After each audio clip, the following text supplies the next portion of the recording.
All right, let's talk about something that sounds, huge and maybe a little intimidating, macroeconomics. But I promise you, it's not just a bunch of boring charts and numbers. It's really the story of our world, why things are the way they are, from the cash you have in your wallet to the stuff you buy that comes from halfway across the globe. We're going to pull back the curtain and see how it all connects. So let me just start with this question that sounds completely made up. In 2008, in Zimbabwe, the inflation rate hit an unbelievable 79.6 billion%. Seriously, at one point buying a single loaf of bread would have cost you over $500 million local dollars. How does that even happen? How does money just become worthless? Well, the crazy thing is, the answer starts on the smallest scale imaginable. It really does. It all begins with a tiny choice, just like the one you probably made this morning, whether to grab that coffee or to save a few bucks. The entire massive global economy is literally built on billions and billions of these simple personal choices. To figure that puzzle out, we have to start with the single most fundamental idea in all of economics. I mean, this is the concept that drives every decision you, me, and everyone else will ever make. It's all about scarcity and choice.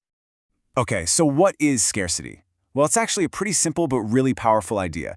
It's this: as people, our wants are pretty much endless, right? But the resources we have to fulfill those wants, our time, our money, the raw materials on our planet, they're limited, they're finite. Bottom line, we just can't have everything. And that's really the key, isn't it? Because we can't have it all, we are always constantly being forced to make choices.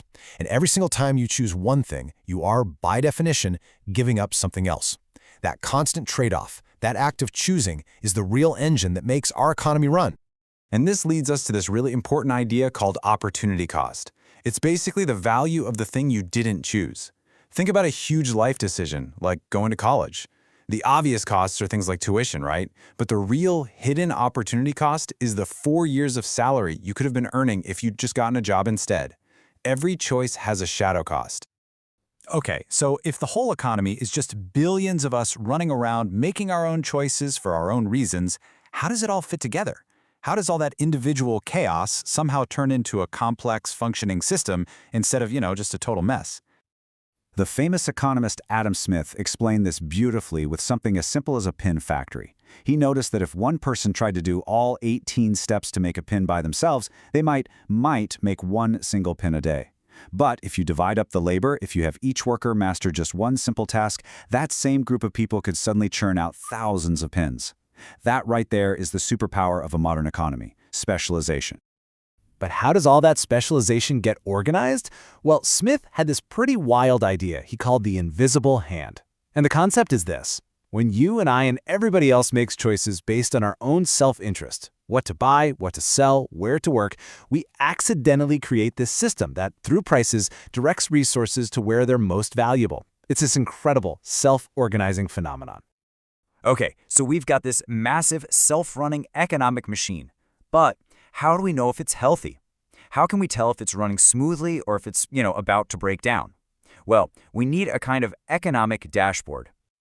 And when economists look at that dashboard, they're really zeroing in on 3 key vital signs.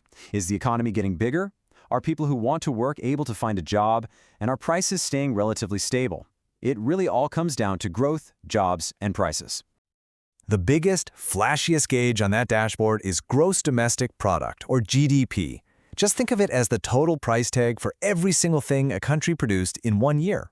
For an economy the size of the US, that number is a mind-boggling $20 trillion. It's the best single snapshot we have of a country's economic power.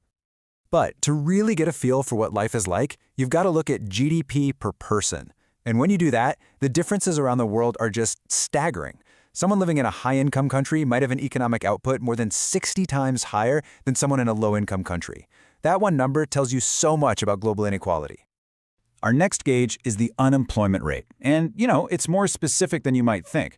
It doesn't just count everyone who doesn't have a job. It measures the percentage of people who are out there, actively looking for a job, but just can't find one. It's a direct pulse check on whether the economy is creating enough opportunities. And finally, our third gauge, inflation. This is just a measure of how fast prices are going up across the board. A little bit of inflation is usually fine, but when it spins out of control, which Yep, brings us right back to that $550 million loaf of bread. It can destroy savings and absolutely cripple an economy. Now, this whole economic machine, it doesn't just run on autopilot. When a dashboard starts flashing warning lights, like unemployment is getting too high or inflation is taking off, that's when the mechanics step in to try and steer things back on course. And they've got two main toolkits they can use. So these two toolkits belong to two different groups. First, you've got the government itself, and they use what's called fiscal policy. They control things like government spending and taxes, think stimulus packages or tax cuts. Then you have the nation's central bank, like the Federal Reserve here in the US, and they use monetary policy. Their big tool is controlling interest rates and the overall supply of money. So how does a central bank actually change interest rates? Well, think of it like they control the money faucet for the whole country. When the economy is slow, they want to encourage spending, so they turn the faucet on by buying bonds. This floods the banking system with cash, and that makes it cheaper for everyone to borrow. And to fight inflation, they do the opposite. They turn the faucet off by selling bonds, which sucks cash out of the system and makes borrowing more expensive. Okay, for our last step, let's pull the camera back one more time. Because in the world we live in today, no country's economy exists in a vacuum.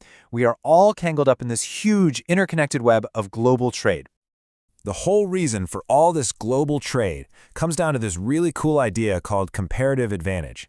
What it means is that even if one country could make everything better and cheaper than anyone else, it still makes sense for them to specialize in what they are most efficient at and then trade for everything else. You know, if Brazil is amazing at growing coffee and Germany is amazing at building cars, it benefits both of them to just do what they do best and trade with each other. Everybody gets richer in the end. But what happens when countries try to block trade with things like tariffs, to save local jobs? It might sound like a good idea, but the hidden price tag for the rest of us is just astronomical. I mean, get a load of these numbers. To protect one single job in the U.S. sugar industry, American consumers end up paying over $800,000 a year in higher sugar prices. And that is really the bottom line here. From the simple idea of scarcity all the way up to global trade and interest rates, these aren't just terms in a textbook. They are the invisible forces that are actively shaping your world. They influence the job you have, the value of your savings, and the price of literally everything you buy. And that brings us full circle, right back to where we started, choices. In a world that is defined by scarcity, with limited resources and some pretty big challenges ahead, understanding the consequences of our choices, both our personal ones and our collective ones, has never been more important. Which really makes you wonder, what's the one choice we absolutely can't afford to get wrong?